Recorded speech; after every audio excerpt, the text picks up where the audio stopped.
Okay, so today's tomato review is going to be the Ponderosa tomato.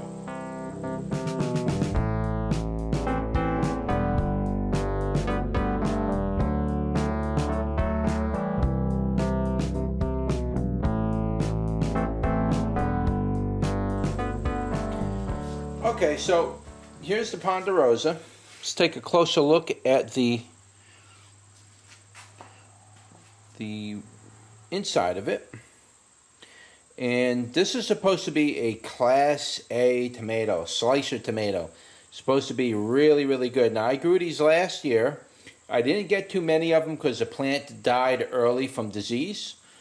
So I didn't really have a real good feel for the tomato. You really need to grow these tomatoes out for like 2, 3, 4 years so the plant can climatize, and then once the plant is fully used to the soil and the environment, the tomatoes will come out much, much better. So here's a look at the inside of it. Try to get you with the best lighting I can. And you can see there is wilding in the rind. There's also a little bit of wilding on the inside of the tomato, which is a good sign. And this is just an awesome looking tomato. Now, I do see one thing I don't like right now, and I'm not 100% sure why it's doing that, but a couple tomatoes this year I had noticed had this problem. But you can see that the seeds are somewhat detached from the rind in some areas. Here, here, here. It's attached here, but kind of detached in some of the other areas.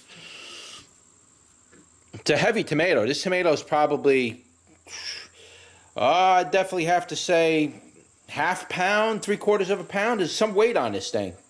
This would cost you probably $2 or $3 inside the supermarket. It's got some weight. It's a pretty heavy tomato. But I do like to point out that you see some detachment from the seeds. That's usually not a good trait in a tomato. I usually don't like to see that in tomatoes. Now, I only have this one tomato I'm doing a review on. There are a few more on the vine that are green yet, and they're not going to be ready. But this is the only one that I had ready. And it looked like it was ready to go, and it certainly is ready to go. So it's fully ripe, but yeah, I don't like to see this detachment in the rind. That's usually not a good sign for tomatoes.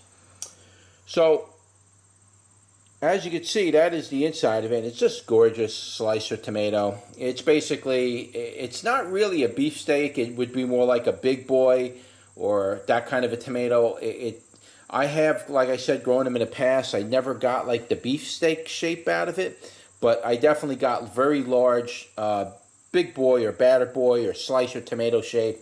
I have gotten a lot of those out of these in the past. Not a lot, but all the ones I grew always grew very consistently like a round slicer type tomato. So let's cut a little piece off here.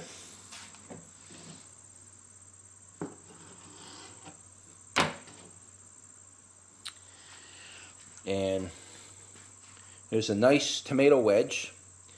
I should get my salt because I really love to put salt in tomatoes, but because I'm doing a review for you guys, I am not going to put salt on it.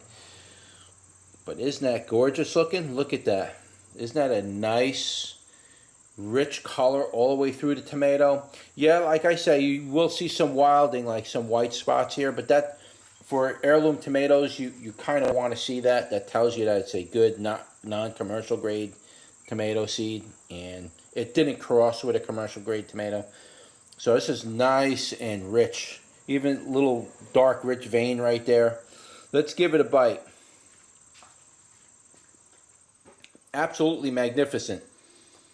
It's got not a perfect balance of sweet and tangy. The tangy part is perfect. Right on. The tangy part is right where I like it. Perfect tang. It's not like soury tangy. It's just a nice tangy, tarty flavor. And it's not overwhelming. Maybe 35 on the tangy. Sweetness is a little low. Probably say the sweetness was probably somewhere around maybe 25 on the sweetness. It's kind of low. So it's not a real good balance, but it's close enough. It still tastes fantastic. It will still make a great sauce. Still go good on. This is 10 times better than anything you'd ever get in a supermarket by far. Now, in between the sweet and the tangy, it's mostly moisture. No undertones or overtones. Nothing weird. It's got a nice moist flavor. I'm usually cautious with that. When I see those seeds detached from the rind, that usually gives me an indication I'm going to get a chalky effect from it. But no chalkiness. It's working pretty good. And like I said, the flavor is pretty well balanced. Now, providing you grow this for a couple of years, you grow them out, you'll probably get a perfect balance. Right now, it's still acclimating to my soil, my climate. Tomato had gotten early blight and late blight this year. A lot of my tomatoes got tomato wilt. And that all affects the flavor of the tomato. Plus, it was old soil. Now, had I used newer soil, it probably would be perfect on target. So I'm still going to rate this tomato pretty high. But yeah, as of right now, it's pretty good. Let me finish this, guys. That's a good tomato. Let me tell you something. It's as the flavor, as I go through the tomato and eat piece by piece like that. Now this is without salt. If you put salt on it, it would make the tomato marvelous. But this is without salt. Just eating it the way it is. That tangy flavor is perfect.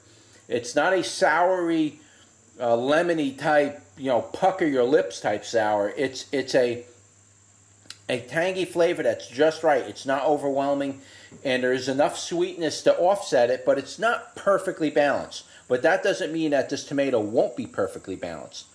I mean, this is just a perfect tomato, guys. The Ponderosa tomato is definitely a recommended slicing tomato. If you're the type of person that likes to grow tomatoes out and give them to your neighbors, or you put a table out like I do in front of my house. I usually put my table out, and I'll put tomatoes up for sale as when I get good harvests. Like this year is not very good, so I'm not doing it. But if I get a good harvest and there's plenty of tomatoes for me and leftovers, and I can't give them all away, I put the table out, and then I sell off all the rest of my tomatoes.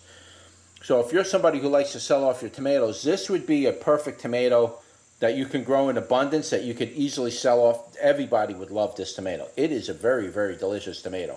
Let me tell you, I'm like, mouth is watering to take a bite out of this thing. I'm going to tell you what, guys, this is ranking pretty high. This is a very, very good tomato. This is definitely going to be ranked at number 2. 1 being the highest. This is definitely going to rank at number 2 in all areas. It's going to rank number 2 for taste, flavor sensation. I'm going to say that it's going to rank number 2 for making sauces and things, because it has that attribute for a really good tomato sauce. It really, really does. And it's also ranked number 2 for usage, just its compatibility with other cooking things you want to do with it. Slicing, put it on a hamburger, put it on a sandwich. You can cook it with tomato sauce. It's a very versatile tomato. It's an all-around tomato. You can sauce it, you can slice it, you can do whatever you want. You can eat it raw in your salads. A+ tomato right there. Ponderosa. Highly recommended tomato. Now, I probably rate a lot of my tomatoes high. And the reason why you'll probably hear me always saying, yeah, it's a great tomato, great tomato. The reason why you hear me say that a lot of times for most tomatoes is because I usually pick out tomatoes I want to eat, and I'm under the impression it's going to give me a high rating. So a lot of my ratings will be high, but it's not because I'm just rating it high because I just want to rate it high. It's because I already selected the tomato based on my taste and what I'm looking to do with it. So you will get a lot of my higher ratings. Now, some of the awkward tomatoes, yeah, you're going to see me upload those, and you will hear me give you my honest opinion on them. But as far as this tomato goes, it's going to rank as a number 2. Taste-wise, absolutely delicious. Highly recommend growing it. If you do grow it, give it plenty of lime in the soil. Give it plenty of compost. Mix a little of the earth with it too, guys. You need to turn that soil below the ground deep. So, like let's say I don't know what your earth is where you are, but my earth is regular brown dirt. I want to make sure I incorporate some of my newer compost into that lower level. So I break up that lower dirt incorporate some organic matter into it, and then, you know, do your normal tomato bed high. So those deep roots can go down into that soil nice and easily, and everything works great. But you got to add the lime, you got to add the Epsom salt. You have to add it or you're not going to get the flavor. This tomato came out 100%. I am very satisfied with the Ponderosa Red Tomato. If you never tried it, give it a go. Alright, so if you like this video, don't forget to like, share, and subscribe. And I will see you on the next one. Take care, guys.